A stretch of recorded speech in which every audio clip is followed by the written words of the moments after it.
அன்னை தமிழ் பெயரால் உங்கள் அனைவருக்கும் எனது அன்பார்ந்த வணக்கம்.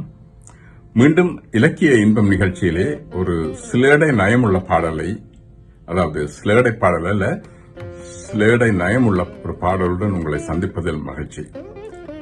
இது கம்பருடைய காலத்திலே விறகு தலையன் என்று, அதாவது விறகு வெட்டி ஒருவன் ஏழை விறகு வெட்டி விறகுகளை தலையிலே சுமந்து விற்று வந்த காரணத்தினால் அவளை விறகு தலையன் என்று அழைப்பார்கள். ஆகவே அவன் கஷ்டப்பட்டு இருந்த பொழுது அவனுடைய மனைவி அவனிடம், நாங்கள் ஏன் இப்படி கஷ்டப்பட்டு கொண்டிருப்பான், நீ அரசனிடம் போய் ஒரு பாடலை எழுதி கொண்டு போய் பாடினால் அவன் பரிசு கொடுப்பான், அந்த பரிசு பணத்திலே நாங்கள் கொஞ்சம் வசதியாக வாழலாம் என்று கூறி அவனை அனுப்பினான்.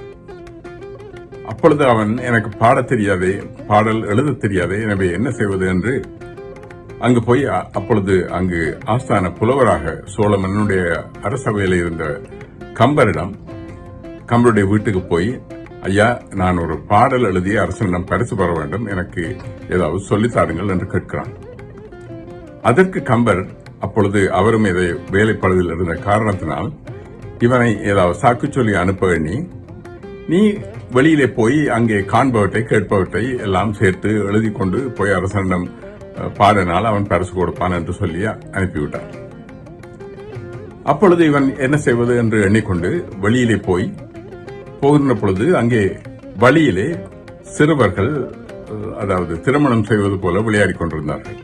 அப்பொழுது அந்த சிறுமி அந்த மாப்பிள்ளை பையனுக்கு கொஞ்சம் மண்ணை எடுத்து சாதம் ஊட்டுவது போல அவனிடம் கொடுத்தாள். கொடுத்துவிட்டு அவனை பார்த்து, மண்ணுண்ணி மாப்பிள்ளையே என்று கிண்டல் செய்தான்.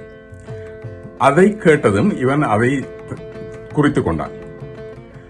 அதன் பிறகு வீட்டுக்கு வந்தான். வீட்டுக்கு வருகின்ற பொழுது அங்கே ஒரு மரத்திலே காகமும் குயிலும் இருந்து ஒன்றாக ஒரே நேரத்திலே கத்திக் கொண்டிருந்தன. அப்பொழுது அவனுடைய வாசல் இருந்த மனைவி அதை பார்த்து, என்ன என்று காகமும் குயிலும் ஒன்றாக காவிரையே கூவரையே என்று கத்திக் கொண்டிருக்கிறது என்று கூறினார். உடனே இவன் அதையும் காவிரையே கூவரையே என்று குறித்துக் கொண்டான்.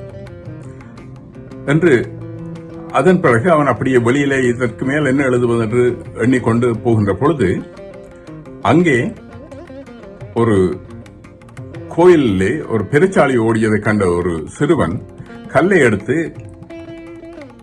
கப்பன் கோயில் பெருச்சாளியே என்று அதன் மீது எறிந்தான். இவர் அதையும் குறித்துக் கொண்டான், கப்பன் கோயில் பெருச்சாளி என்று. அதன் பிறகு என்ன செய்வது என்று வந்து கொண்டிருந்த பொழுது அங்கே வழியிலே இவனுடைய நண்பன் ஒருவனை கண்டான்.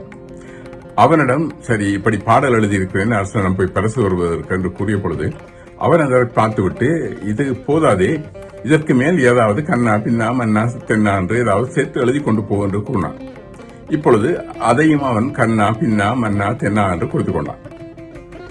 இதை கொண்டு போய் தன்னுடைய மனைவியிடம் காட்டிய பொழுது அவள் சொன்னால், இதில் சோழ மன்னனை பற்றி நீ கூறவில்லையே, எனவே கடைசியிலே சோழரங்க பெருமானே என்று எழுதி கொண்டு போகின்றான்.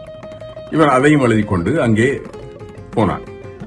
அரசு சபையிலே போய் அரசனை பார்த்து, நான் ஒரு பாடல் கொண்டு வந்திருக்கிறேன் என்றான். அப்ப அரசனும் அவனை, சரி, பாடிக்காட்டு என்று கூறிய பொழுது இவன் பாடினான். மண்ணுண்ணி மாப்பிள்ளையே காவிரையே கூவரையே உங்கப்பன் கோயில் பெருச்சாளி கண்ணா பின்னா மன்னா தென்னா சோழரங்க பெருமானே என்று பாடினான். அப்பொழுது சபையில் இருந்த ஒட்டக்கூத்தர் போன்ற புலவர்கள் எல்லோரும் அதை பார்த்து கேட்டு சிரித்தார்கள். சிரித்து, இது ஒரு அர்த்தமில்லாத பாடலாக இருக்கிறது, இது எந்த இலக்கணத்திலும் அமையவில்லையே என்று பரிகாசம் பண்ணார்கள். அப்பொழுது கம்பர் உடனே அவன் வந்து தன்னிடம் உதவி கேட்ட நினைவினால் உடனே எழுந்து, இது மிகவும் அர்த்தமுள்ள பாடல், எனவே அவனை கேலி செய்யாதீர்கள் என்று கூறிய பொழுது, சரி, அப்படி என்றால் அதற்கு அர்த்தத்தை கூறும் என்று மற்ற புலவர்கள் கம்பரிடம் கேட்டார்கள். அதற்கு கம்பர் கூறினார், மண் உண்ணி என்றால் மண்ணை உண்டவனே, அதாவது கிருஷ்ணனே. மா பிள்ளையே, மா என்றால் லட்சுமியை குறிக்கும் சொல், ஆகவே லட்சுமியினுடைய மைந்தனே, அதாவது செல்வத்தில் லட்சுமியின் மைந்தனே. காவிரையே, காவென்றால் கற்பக தருவை குறிக்கும் சொல், ஆகவே கற்பக தருவை போன்று கொடைவள்ளலே இறையே என்றால் அரசனே, கூவரையே, கூ என்றால் பூமியை குறிக்கும் சொல். ஆகவே கூவரையே என்றால் பூமிக்கு அரசனே, உங்களப்பன் கோயில் பெருச்சாளி. அதாவது உங்கள் அப்பன் என்றால் உன்னுடைய தந்தை, தந்தையாக்கிய அரசன், பெருச்சாளி என்றால் வில் பெருச்சாளி. ஆகவே வில் வித்தையிலே ஒரு பெரிய சிங்கத்தை போன்றவன். ஆளி என்றால் சிங்கம். ஆகவே வில் வித்தையிலே பெரிய சிங்கத்தை போன்றவனே. கண்ணா, கொடையிலே கர்ணனை ஒத்தவனே. அவன் பின்னால் வந்தவன் தருமன். ஆகவே தர்மத்தில் நீ தருமனை ஒத்தவனே. மன்னா, மன்னனே, அரசனே. தென்னா என்றால் பாண்டியனை மன்னனை குறிக்கும் சொல். அவை புகழிலே பாண்டிய மன்னனை ஒத்தவனே என்று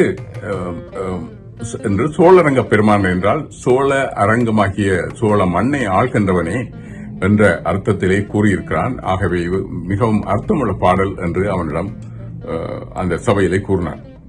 அவை இது நீங்கள் முன்பே கேட்டிருக்கக்கூடிய பாடல் இருந்தாலும் மீண்டும் உங்களை நீங்கள் ரசிப்பதற்காக இதை உங்கள் முன் தருகிறேன். நீங்கள் ரசித்திருப்பீர்கள் என்று எண்ணுகிறேன். நன்றி, வணக்கம்.